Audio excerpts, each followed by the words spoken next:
one by himself. We found him. Chris, Tom said, why weren't we running the video camera when Mark was locked in the handcuffs?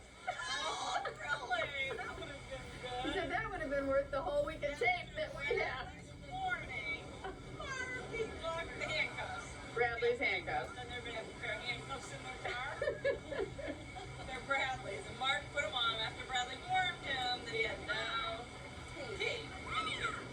And now they're broken. Mark had to cry the whole way over the bridge. Mark is crying And he's himself got these out. scissors